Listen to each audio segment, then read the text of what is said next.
हरे कृष्ण दोस्तों आज मैं आपको एक बहुत ही अच्छी कहानी सुनाने जा रही हूँ जिसे सुनने के बाद आप फालतू का परेशान होना छोड़ दोगे। फिर आप वही काम करोगे जिसमें आपको करने में खुशी मिलती है और आप ज़्यादा सोचना, जिसे ओवर थिंकिंग कहते हैं, वो बिल्कुल भी भूल जाओगे। तो चलिए शुरू करते हैं। एक बहुत पुरानी यहूदी कहानी है। उन दिनों ईश्वर पृथ्वी पर रहते थे, पर मनुष्य उसे बड़ा परेशान करते थे। कोई आधी रात को द्वार खटखटाता और कहता, तुमने मेरे साथ ऐसा क्यों किया? मैंने जो चाहा था वो पूरा क्यों नहीं हुआ?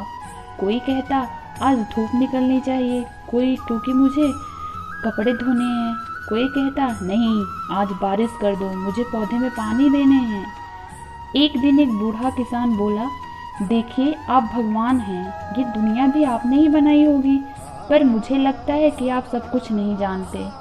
आपकी रची प्रकृति में कई गड़बड़ियां हैं। ईश्वर ने कहा, मुझे क्या करना चाहिए किसान? किसान ने कहा, आप मुझे 1 साल का समय दो और सब चीज़ें मेरे मुताबिक होने दो। मैं दुनिया से गरीबी मिटा दूंगा। ईश्वर ने कहा, ठीक है, जाओ, तुम्हें मैंने दिए 1 साल। अब सब किसान की मर्जी से हो रहा था। किसान ने उन्हीं चीज़ों की कामना की जो उसके लिए ही उपयुक्त होती।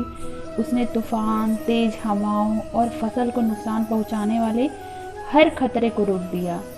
उसे जब जितनी धूप और बारिश की ज़रूरत होती, उसने उतना ही किया। पहले मौसम की मार से फसलें बर्बाद हो जाती थीं। इस बार सब सही रहा। गेहूं की ऊंची बालियां देख किसान ने ईश्वर से कहा, इस साल इतनी पैदावार होगी कि लोग 10 साल तक बैठकर खाएंगे। पर जब फसल काटी तो पता चला कि बालियों में गेहूं के दाने ही नहीं थे। किसान हैरान परेशान था। उसे समझ नहीं आ रहा था कि ऐसा क्यों हुआ। उसने ईश्वर से पूछा।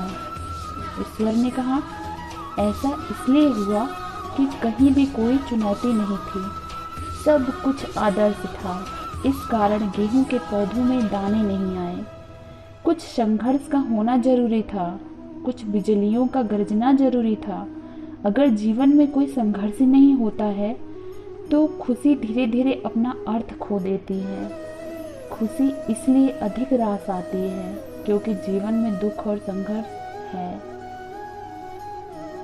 तो इस कहानी का यही सार है मित्रों, कि बस अपना काम करते जाओ और श्री हरि का नाम लेते जाओ।